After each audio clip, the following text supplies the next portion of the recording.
honest, and you're going to tell the truth. Also, I have a lot of experience. I'm an attorney, and I've been an attorney for over 20 years. My first job was working as the deputy DA in San Diego County, where I worked closely with law enforcement, and I learned some of the tricks of the trade that they use sometimes to justify probable cause and to, sort of expand on what the truth is. So I can tell when somebody is peeing on my leg and tell me it's raining. But I also saw honest law enforcement officers who really did seek to serve justice. I have worked as the Inspector General, where I take complaints from the public and from employees and investigate, do audits, conduct interviews, and draw the facts out, and then explore the circumstances surrounding the situation and write a report that reflects what happened, issue recommendations on how you can keep that from happening again, and then follow up, which is really important. Follow up to see if your recommendations have been implemented, and also to see if there's new policy that prevents that situation from happening.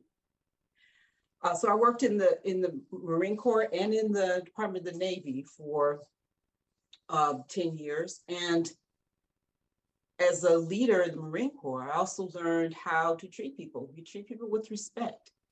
Even if you're the leader, the manager, the CEO, whatever it is, people want to be heard, and they have to know what the boundaries are, but you still treat them with dignity and respect, no matter what their beliefs, their rank, their social standing. And I think those traits are essential in any environment. Okay. Well, thank you for that. We will throw it to Kelvin Duvall. Same question. Why do you want to serve on the Police Accountability Board, and what skills or abilities would you bring to it? You're muted, sir.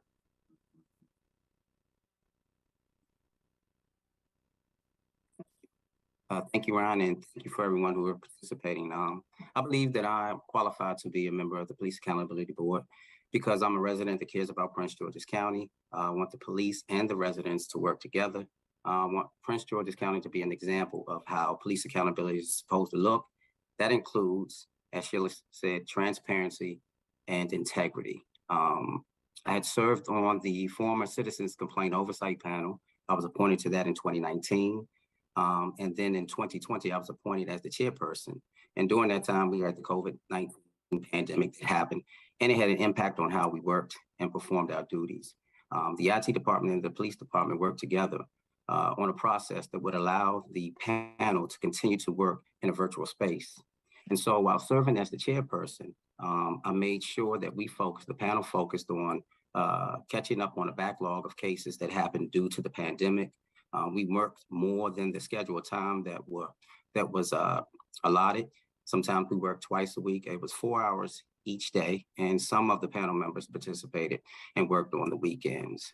I also made it a priority at that time to start using data to track trends that we may see, and that the data could be used to the police department for discipline and training purposes.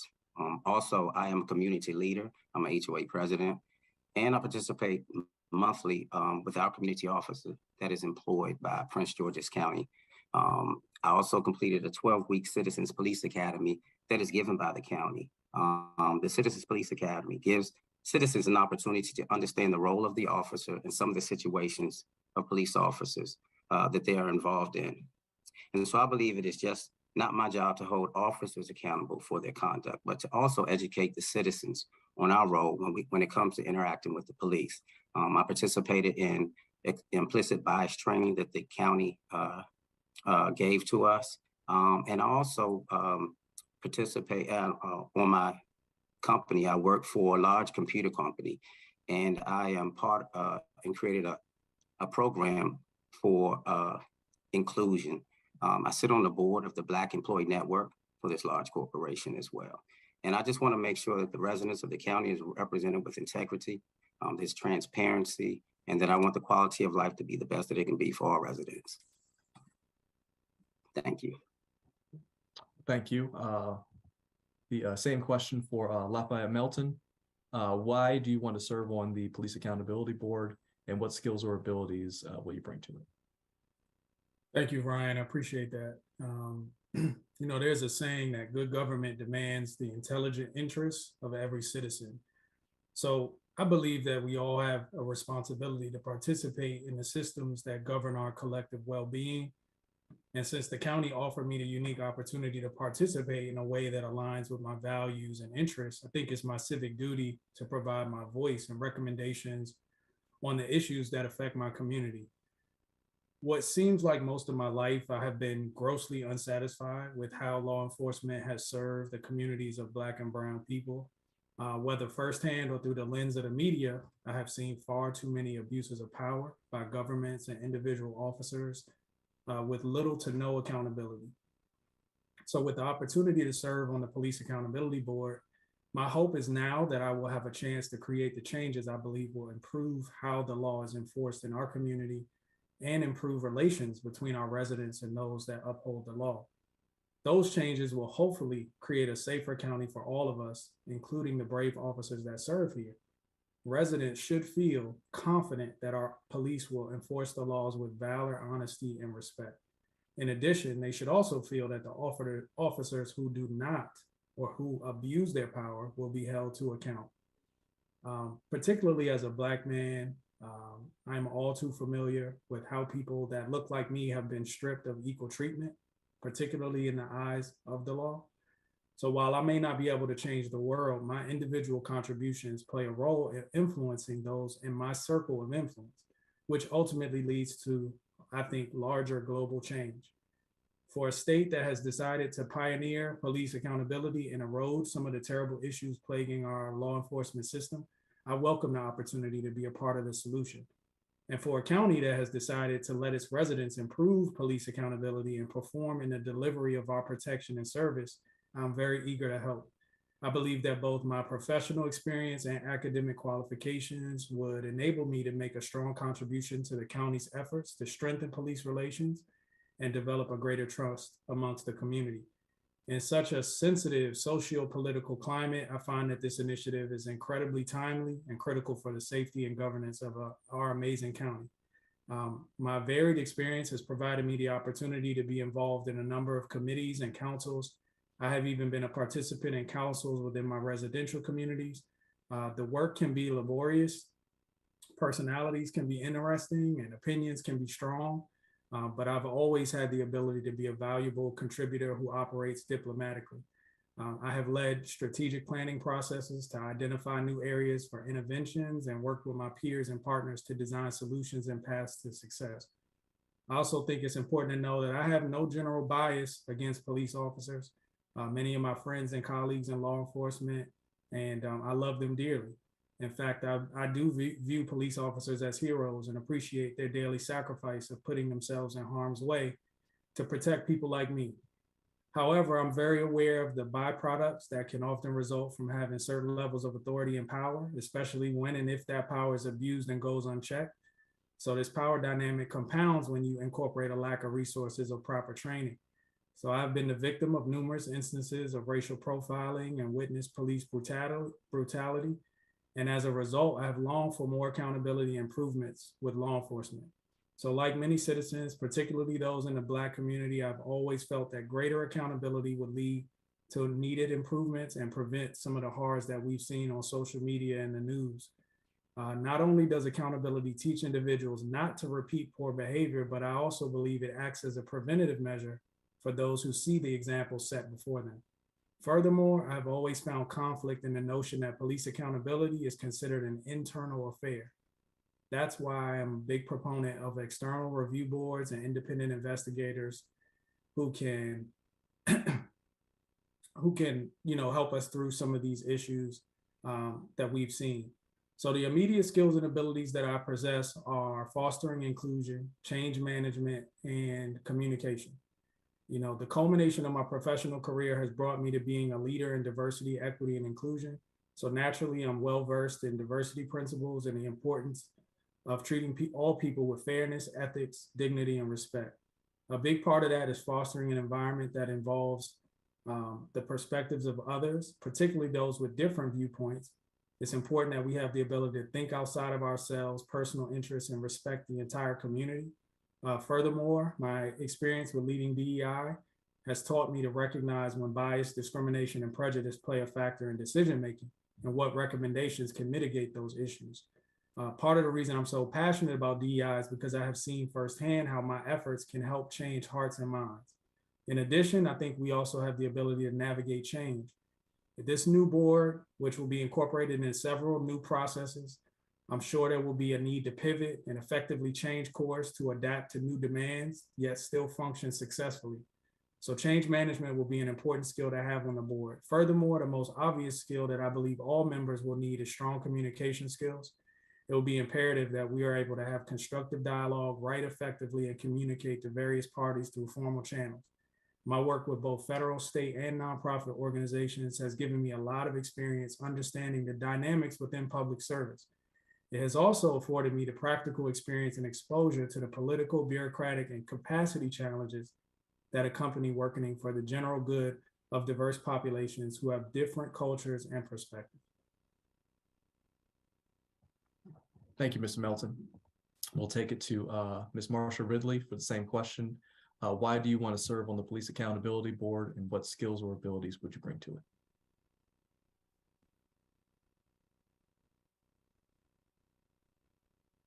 Good afternoon. Having served as a member of the Citizens Complaint Oversight Panel, I have hands-on experience serving as a commissioner, and I'm interested in continuing my service to the residents of Prince George's County through the Police Accountability Board. The three skills that I would bring to the board is I value fairness. I listen to both sides before making decisions and lead in an impartial way. Hearing the whole story allows the board to make decisions that are fair and just. Second, I bring lived experience to the position, having heard citizens' complaints and worked with other commissioners to address those complaints. I believe that experience working with citizens will be helpful in this new role. Third, I am resilient. I have faced and continue to face great challenges and always find a way to bounce back and stand up. When we don't agree with something on the board, I can support the vision to see past the current situation and offer effective ways to move forward.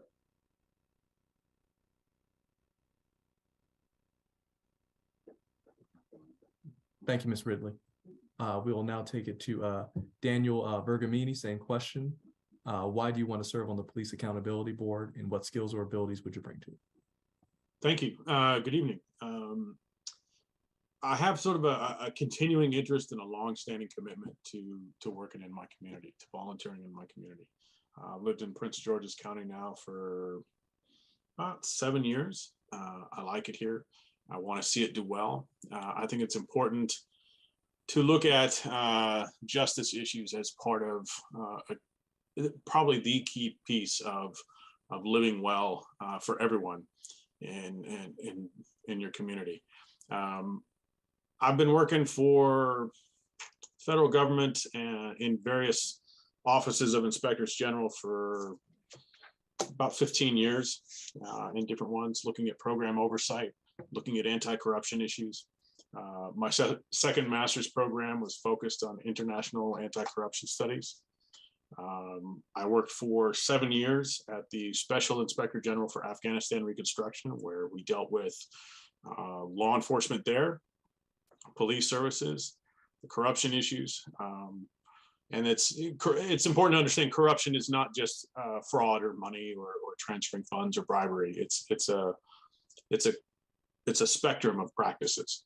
And so I mentioned that to say that the focus that I have is looking on programmatic oversight and looking at anti-corruption issues, but I focused on police oversight in my studies. I also have that in practical terms, looking at programs for the U.S. government in terms of efficiencies, effectiveness, looking at policies, looking at practices, how are things put in place.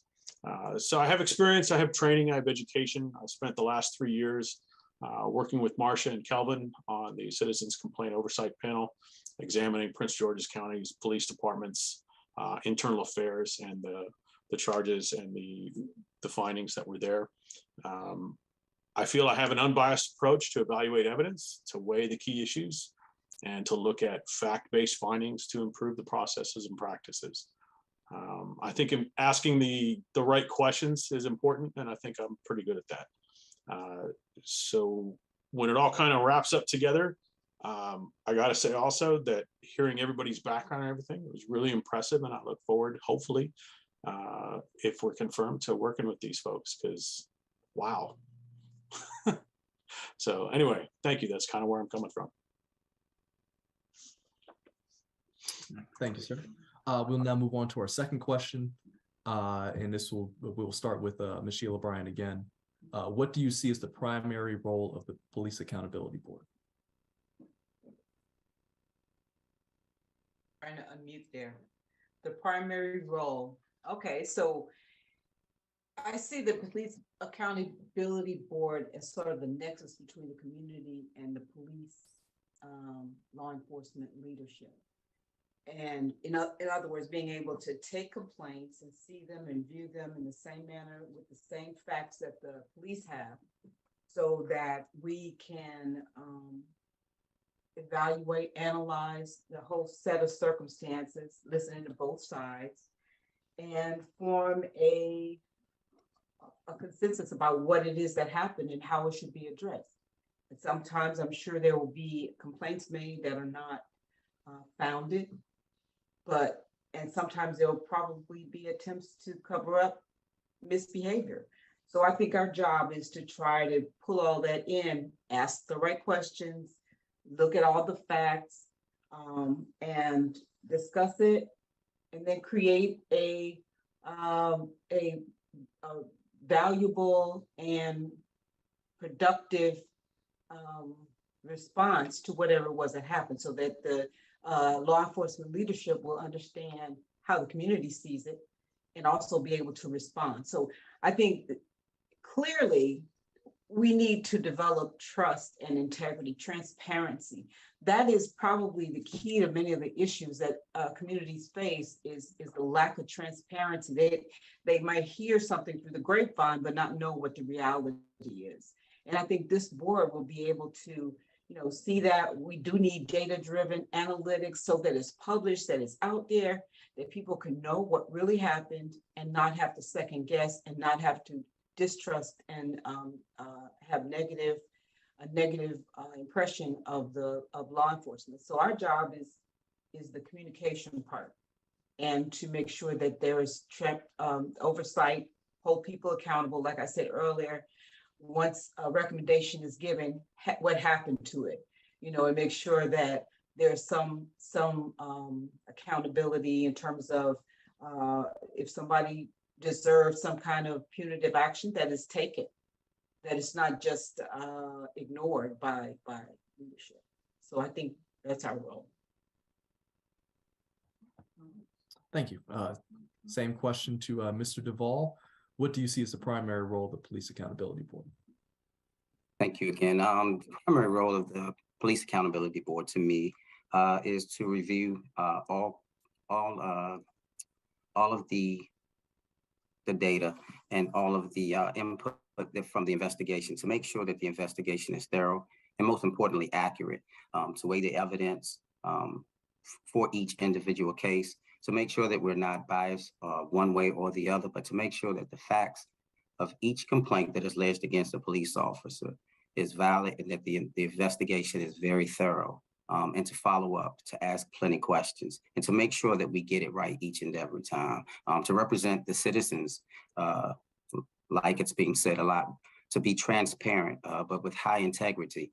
And to me, it's to take your oath very, very serious. Thank you. Thank you, sir. We'll take it to Mr. Melton. What do you see as the primary role of the Police Accountability Board? Yeah, I believe the primary role of a member of the Police Accountability Board is to serve the community and the law enforcement agencies and individual officers of the county by objectively upholding the standards set forth by the law. And to that end, each member must be committed to learning the applicable laws and being an engaged counterpart to the proceedings that are required for each person in their role. Each member must familiarize themselves with the ins and outs of the board's demands, understand their responsibilities, and ethically execute their obligations. Serving on the board means being an elected to a position of authority within the community. So understanding the scope and limitations of that authority should be clearly defined. And I think just being a very informed board member is better because then you're able to serve the community and law enforcement and maintain the integrity of the board and avoid any possible overreach. Thank you for that answer. We'll take it to Ms. Ridley. Same question. What do you see as the primary role of the Police Accountability Board? I believe the primary role of a board member is to remain open to the truth and facts. Our recommendations should always center justice. Criminals don't care about the rules, but we must. Rules and regulations are meant to protect us all. Police must follow the rules as well. This board will ensure rules are always followed.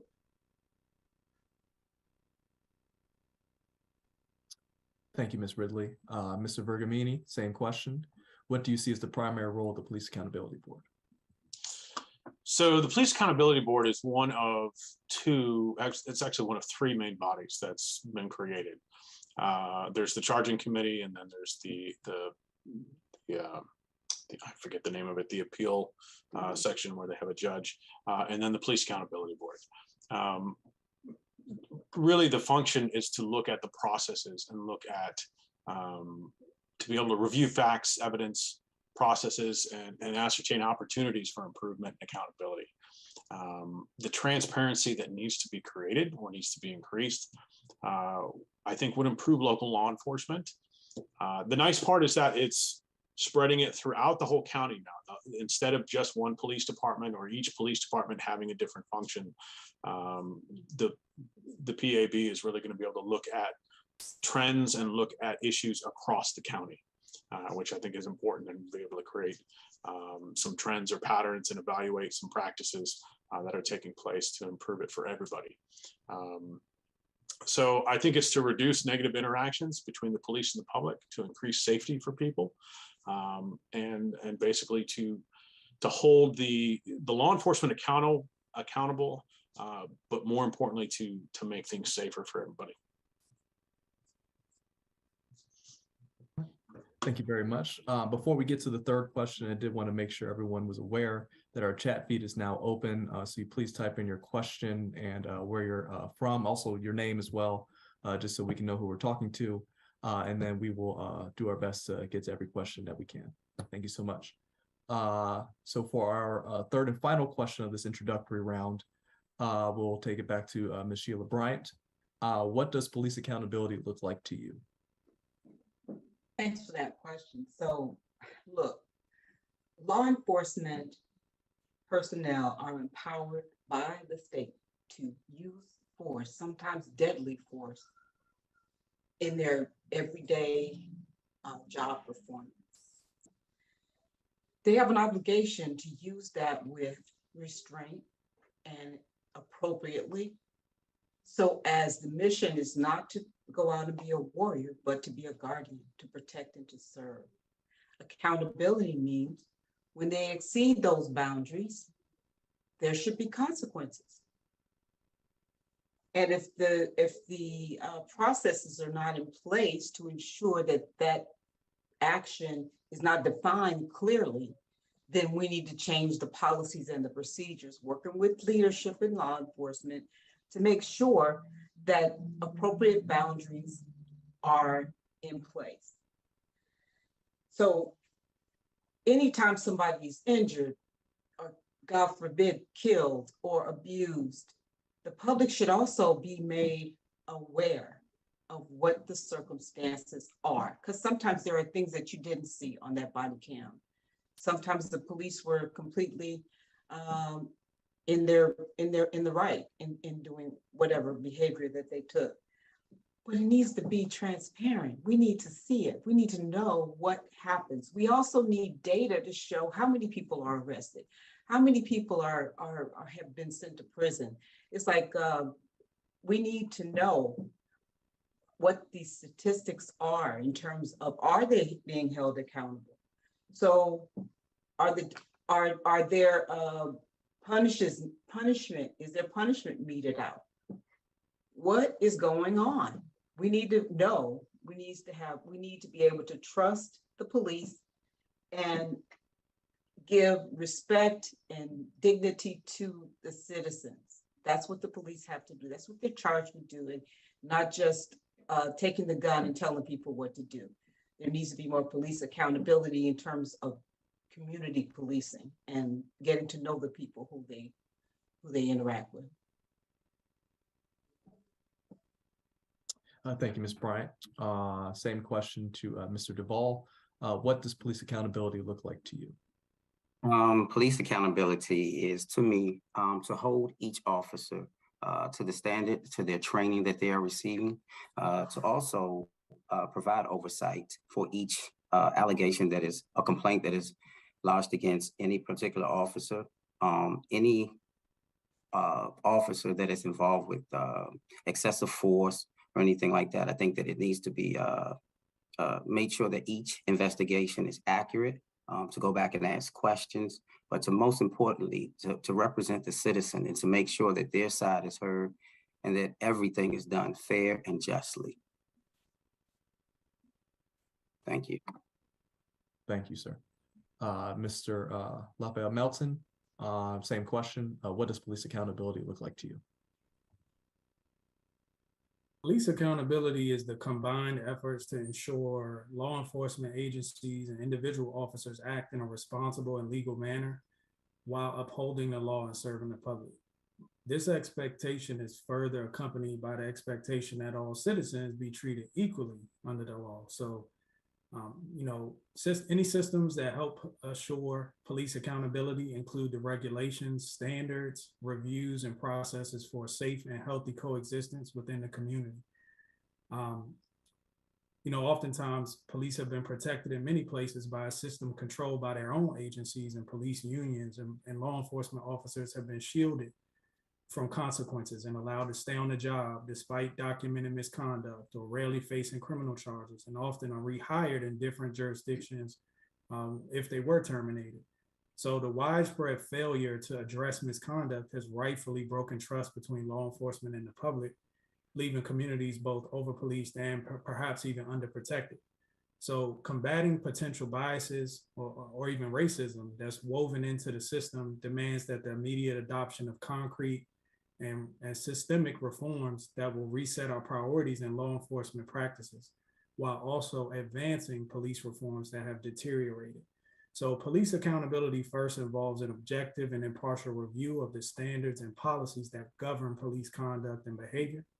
And by establishing equitable standards that serve both the community and the officers, both parties can then have confidence in the expectations that are set forth.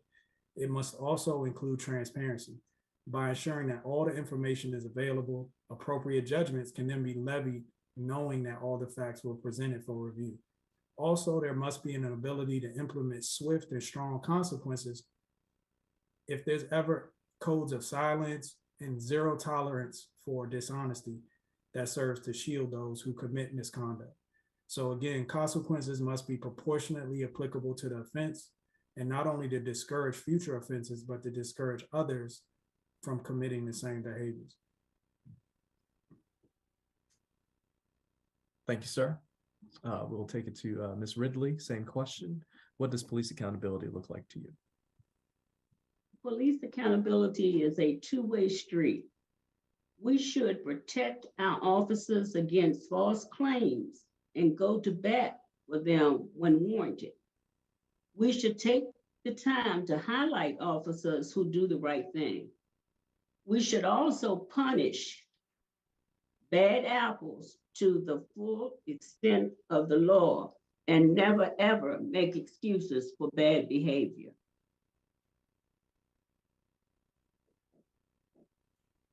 Well, thank you for that. Mr. Bergamini, same question. What does police accountability look like to you? Is it cheating if I just say that I want to ditto Mr. Melton's response? I don't think so. I thought that was a fantastic response. So it really explained it well. To me, police accountability looks like transparent actions and fairly applied practices of law enforcement. It has to do with the organizations, it has to do with the policies, the staff, and all of that is critical and really only held in check by accountability. Typically with law enforcement, what I've seen and what we often see is that it's not truly held accountable. When I say it, law enforcement personnel are not truly held accountable unless it tends to be by an outside body. It tends to be by an unbiased outside party that is able to reach in with the facts, have access that is unfettered, and be able to examine things and have findings that are meaningful. So this includes ensuring the actions of the police officers and departments overall are answerable to the public that they serve. And then really that's the goal, is to have fairness on and justice on both sides of the aisle there.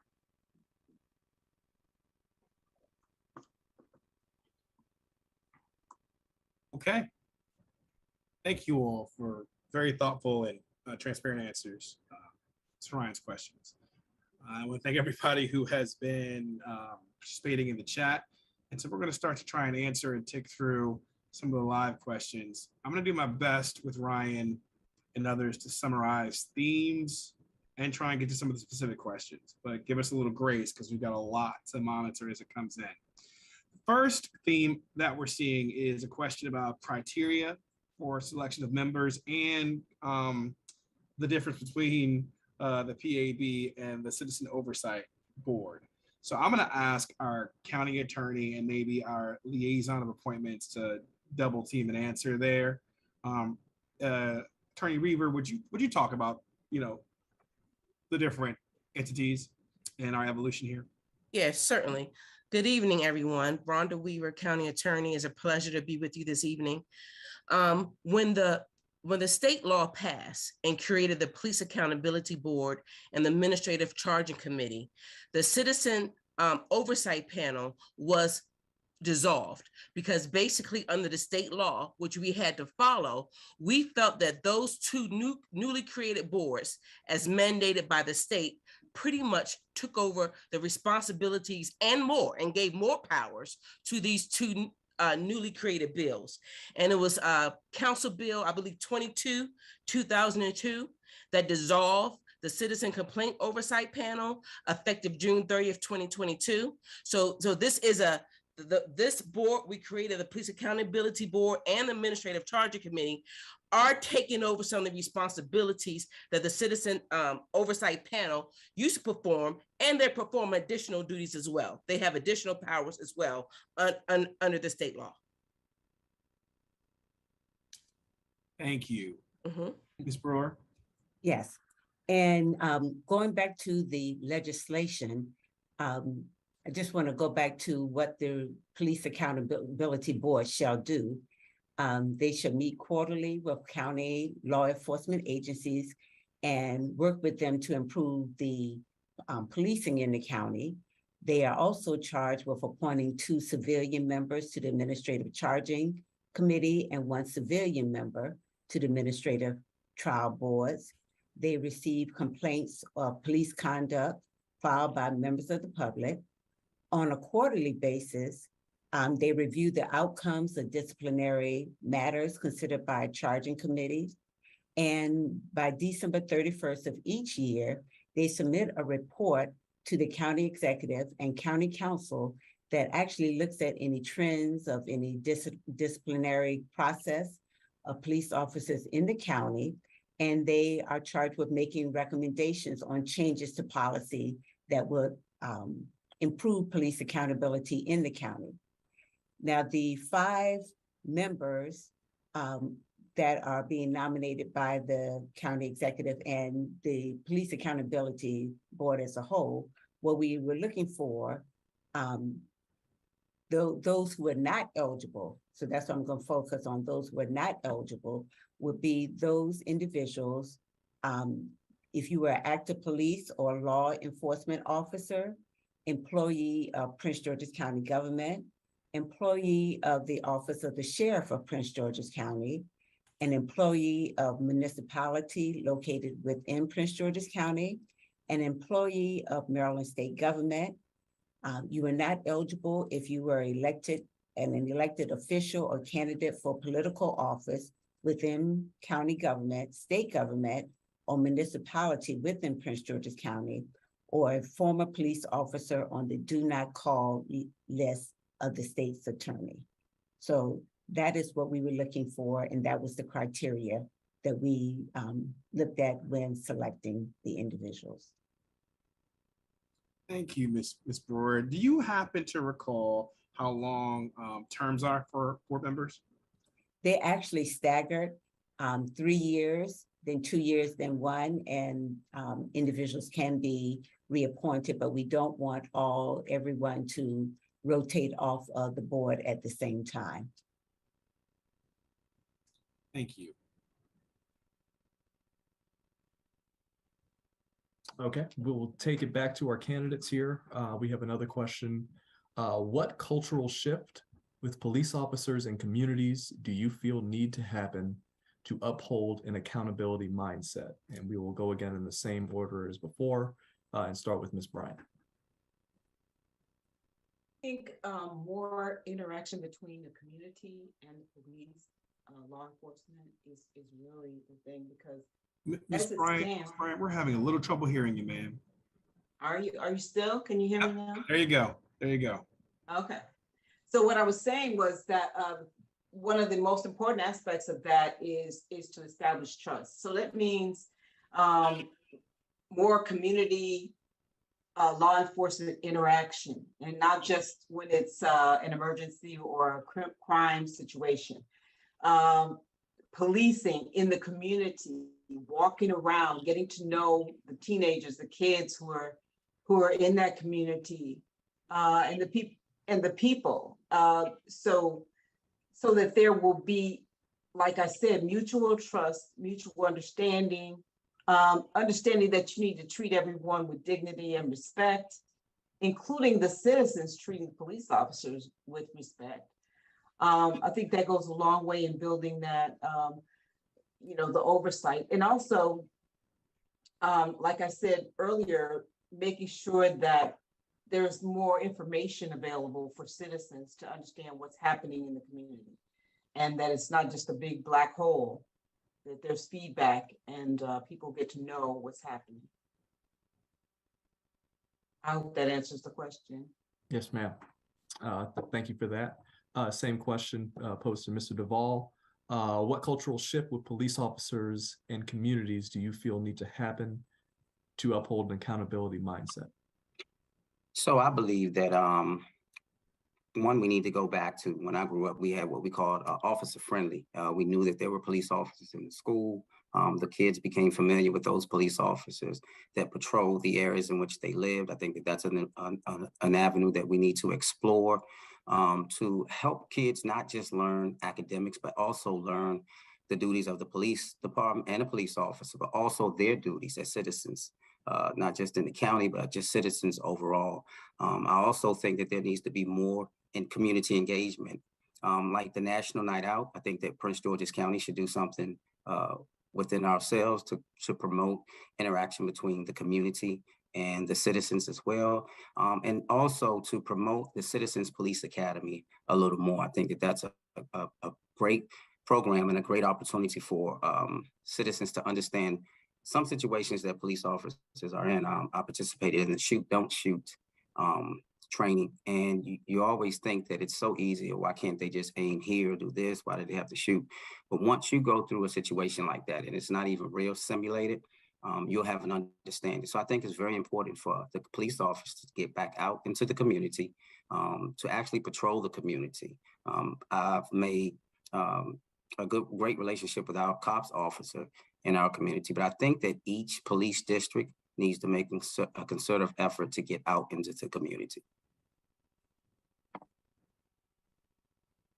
Same question to Mr. Melton. What cultural shift with police officers and in communities do you feel need to happen to uphold an accountability mindset? Yeah, I'm also a proponent of community policing. You know, both of the preceding candidates talked quite a bit about that, so I won't talk about that too much. But I think another area that could contribute a lot to a cultural shift is creating more confidence and validity in the training that police actually have to go through. And, you know, I know that there's quite a bit of interaction that's beneficial to see people in person, but I think the world has changed. And I think social media is one of the avenues that a lot of people create a lot more engagement. So to the degree that communications can be improved with police in the community through social media or, you know, those type of channels, I think there's a lot that can be communicated in those ways about our new culture of accountability. I think creating examples of training improvements and enhancements, showing the intelligence of officers and the protocols that might be put in place, and constantly having a regimented approach to creating transparency about any enhancements or updates that are happening as it relates to accountability, I think will give people more information so that they can make their own judgments about how things are changing or shifting. All right, thank you, sir. Take it to Ms. Ridley. Same question. What cultural shift with police officers and in communities do you feel need to happen to uphold an accountability mindset? Well, I think when we have our homeowners association meetings, we should always invite the police officers who is responsible for that area. And also the police officers actually need to come to our neighborhoods, not driving their cars, but get out of their cars and walk and talk to the people outside, not necessarily go knock on their doors, but people are always outside walking, and disengage the community. So we would know who our police officers are actually. And participate in the barbecues or parties or baby showers in the neighborhood. But they really, really need to come out and just try to engage the residents in the neighborhood.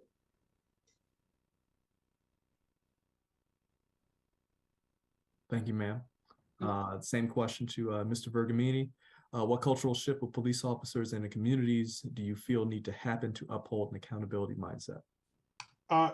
So community policing is not new. It's been around since policing has been around. It's taken different forms. If you look at just the recent last 40 years or so, in the 80s, the community-oriented policing was big. And then in the 90s, you had problem-oriented policing. In the 2000s, up in New York, you had a lot of stop and frisk, which was kind of manipulated quite a bit by the department, and that turned out to be a terrible application of a decent idea. The challenge that you have in many ways is you look across things. I don't disagree with anything that anybody has said thus far. You do need community engagement, and you do need that.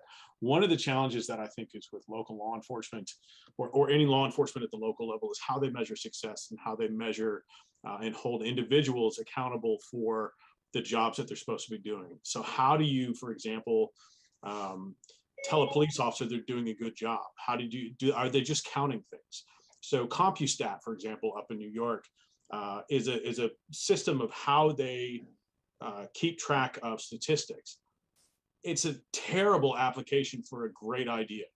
And what happens is that you wind up counting things, you wind up counting arrests, you wind up measuring things by how many arrests get made and how many people spend in jail and how many fines are collected, instead of evaluating the impact of the community and instead of evaluating other things that are much more qualitative, that are much more difficult to measure, but that affect a community and the law enforcement much more. When you're measuring something by just counting it, it's really sort of a childish measure. And it really doesn't tell you that much. So if you're able to have that shift and move away from counting the number of arrests and counting the number of, this many bags of Coke were seized or this kind of stop was made, and having those kinds of press events, you can make a shift from there into the actual impact of a community, which is much more difficult to measure. But when you measure differently, you get different actions. And when you have different actions, then you have better engagement. Okay, thank you, David. So our next question is from Steve from Bowie. And it really is about training and will members go on ride-alongs with patrol officers, and this is in reference to the judgmental shooting program. Mr. Stanton, I'm going to pose that to you. And then Mr. Urgent, we're going to switch to a question that we saw about the effort to apply and some of the members who are on the CCOP who are now part of the PAB or nominees for. Okay. Yeah, good evening, everyone. State law did not require that the PAB members required training through state law process. But there is a provision in the county code and county law that the county can authorize training as we see fit. Now, the way we interpret that is that, when the PAB board is sworn in and take their required positions, we sort of see the PAB board deciding what they think as a group, the kind of training they would need from the police agencies. The way I see it, any training that the PAB requires that they think they need, we will honor that as a group, not just state training, but also county training. If they want to go to any training courses in the police departments or any police department in the county, we will honor that request and we will make that happen. It is my feeling that when this PAB board gets in place, as a group, you all can decide what type of training based on your expertise that you think you need. There's been talk about going to professional conferences around the country, looking at policies, those kind of things. So at the end of the day, our position from the county is that we're open, not only meeting the state requirement, I think it's 40 hours at this point, but not only meeting the state requirements of different training that the state's going to provide, but from the county's perspective, we're open to any type of training that you want to participate in. Mr. Erzin, I think the question generally is, why does it seem like there is heavy membership on the PAB from the CCOP? Sure, it seemed like is the right way to say it. Go ahead. Sure, thank you, David, and thank you to those who have asked that question. So I think when you look at it, obviously we have 5 members, 5 potential members here tonight. 3 of those members have served on the CCOP and 2 have not. As I believe everyone is aware, the way that the law is set up and what was ultimately passed by the county council, the county executive ultimately will nominate 6 people to be confirmed by the county council, and the county council will nominate 5, and that's how we'll get to our 11. So we do have 1 additional nominee that we will eventually have to get to our 6.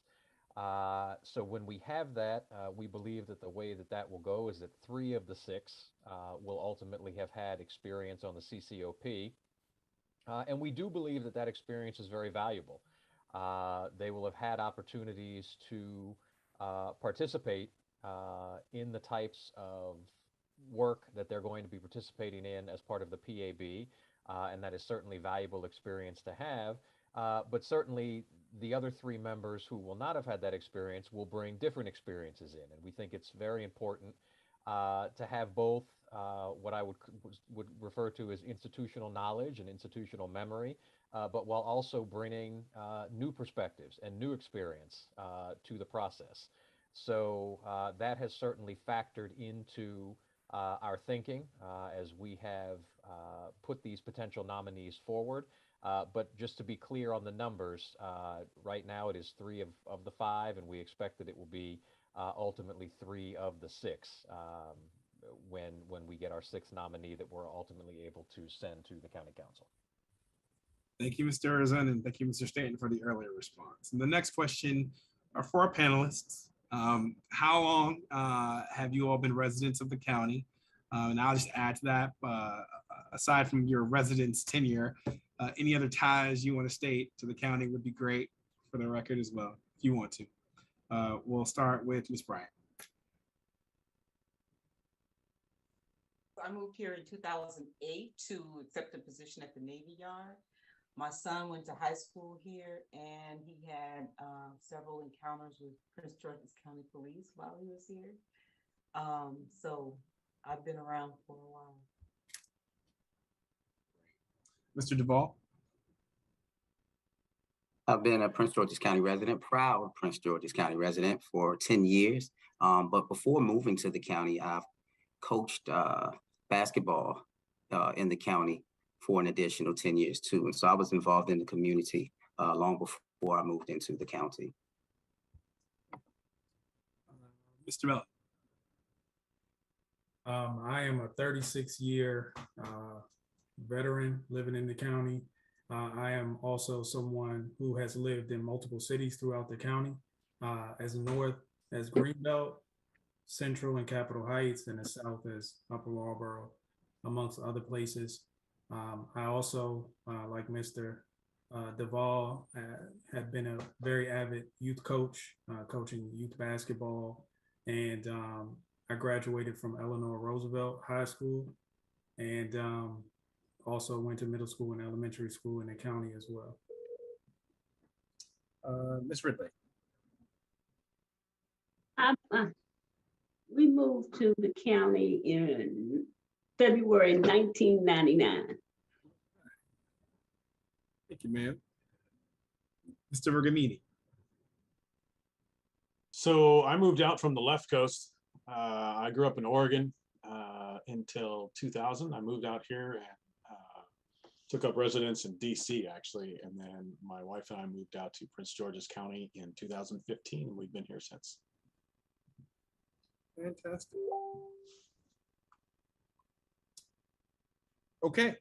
Our next question. I think earlier in the chat, I saw a question that referred to the teeth of the PAB and subpoena power or lack thereof, and its impact and just the strength of what this entity will provide.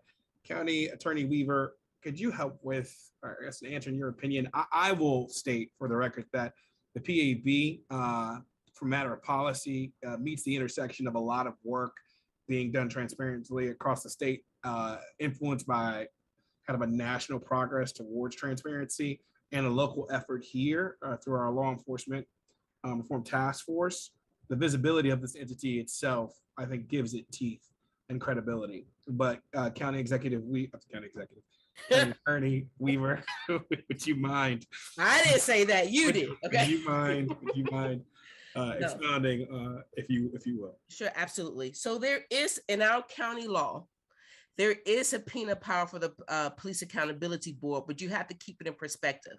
Because remember, the initial investigation of a case of police misconduct is first investigated by the law enforcement agency, then it goes to the Administrative Charge Committee, and that committee gives a recommendation on discipline. The PAB has a wider view than that. So they're looking at all the law enforcement agencies disciplines on a quarterly basis, and they're looking at as they need to, any particular evidence they want to look at for any case they want to look at. So they're looking at, it's kind of like they're doing it after the fact, but they're kind of coming in my words, like another check to make sure these kind of matters are being handled appropriately. And then any concerns they see, they make recommendations to the governing body, which in this case, I'm referring to the county executive and the county council, about trends they are seeing and recommendations they have to make it better. So they really have a broader policy role, but in looking at the discipline outcomes that have already happened, they do have subpoena power as set out in our county law. It's not the state law, it's in the county law. If they have to they want to talk to witnesses, and they have the right to see the investigatory files when investigations are over. And I think it's a period of time when they have to be provided with that information. So they're really coming in doing a review to make sure things are operating as the way they should be in accordance with the state law and the county law. So I hope that answered the question. Thank you, ma'am. The next theme of questions that we're seeing are about reaching the accountability board. So I'll pose it, and whomever on our staff side wants to take it, they can. How will citizens be able to reach members? How will they be able to maybe participate in meetings?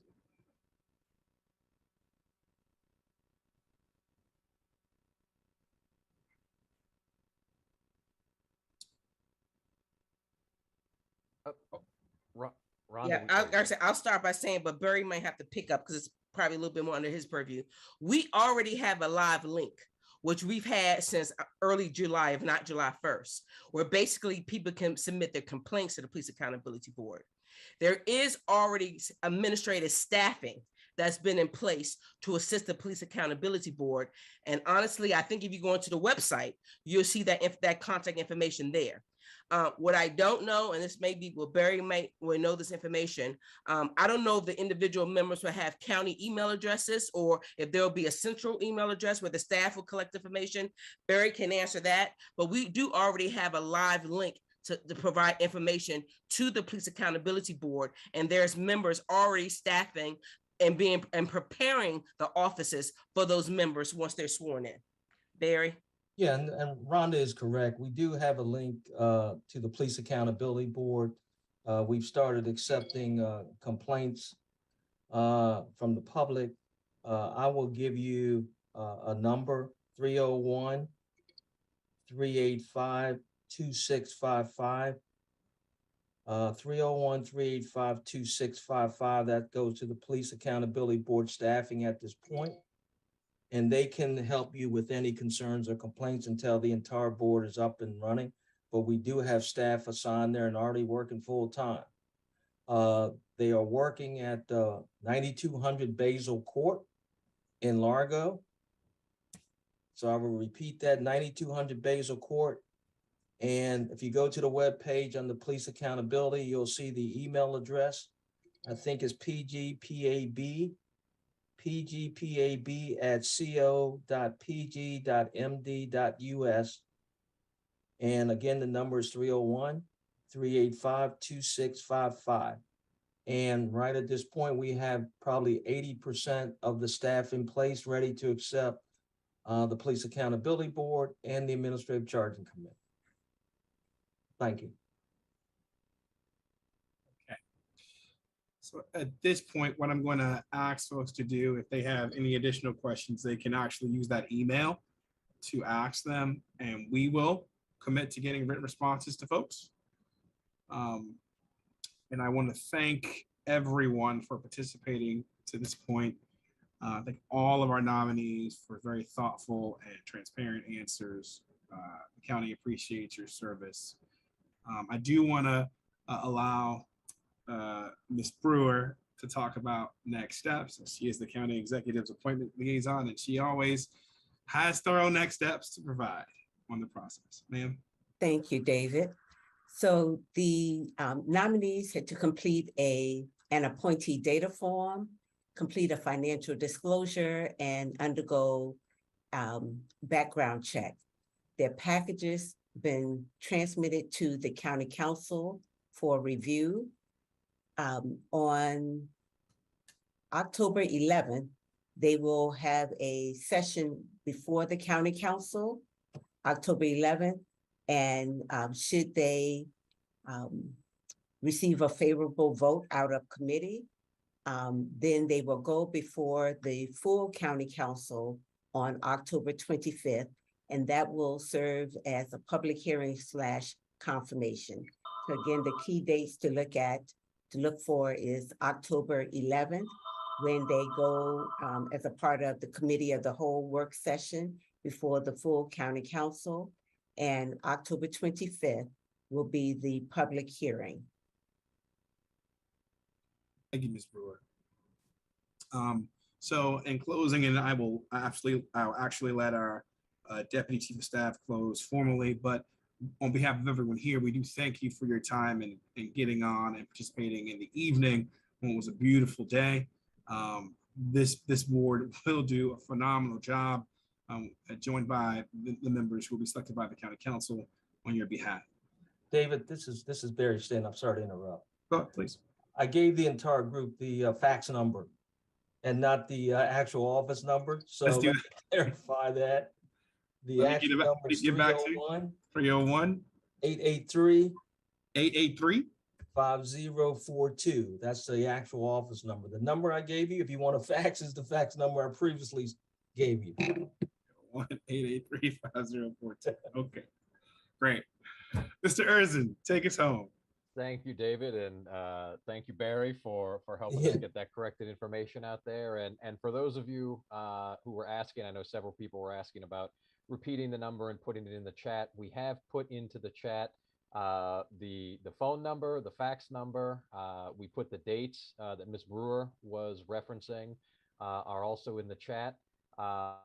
Please keep in mind, certainly on the October 25th public hearing, the county council will put information out on how you can register to participate and testify during that hearing. And during the committee of the whole work session, I know a lot of times the county council also will provide information on ways people can participate and testify there as well. So certainly for those of you who are here this evening who would like to do that, please be on the lookout for that coming from the county council. And really in closing, just a couple of things. First, to our nominees and all of our staff and panelists here tonight, want to thank you for taking the time to be here tonight. As David said, we know, nighttime and after a long day of work, so we certainly appreciate your time and your commitment and your willingness and ability to serve. To all of those who are watching tonight and who have been asking some really great questions, thank you to each of you. Things work really the best when we have an opportunity as a government to interact directly with those we serve. And this is yet another opportunity for us to do that. And we certainly appreciate your dedication, your commitment, your interest in all the things that are going on here in Prince George's County, and certainly around public safety and police reform. And really just wanted to say and make sure that everyone knows this is certainly an area that our county executive is very focused on. It is very important to her. I think everybody is aware that she began her career as a prosecutor and then served 8 years as our state's attorney before being elected county executive. And I think her record as state's attorney would show that she, when there were officers who stepped out of line, she was quick to be able to move in and hold them accountable. And then as county executive, as Ryan was talking about earlier, you have to remember, before the state even took action regarding police reform, the county executive put her police reform task force together. And that task force worked over the period of time that they were together and came up with the recommendations that the county executive ultimately accepted and moved to begin implementing those. So I think that is something that we just want to be sure that everyone is mindful of, that this has always been an issue that has been at the forefront of the county executive's mind and of her agenda to ensure that we are able to have not only a great police department, but a police department that works well with the community, and doing all we can to build not only the connections and the sense of community and partnership between the community and the police department, but also having the accountability and the trust that is so very important as a part of that relationship. So with that, again, I just want to thank everybody for being here this evening. And we look forward to continuing the discussion and moving all of this forward as we go through the legislative process and then getting down to the work of the PAB as we go forward. And with that, unless there's anything else, just thank you, everyone, and hope everyone has a good evening.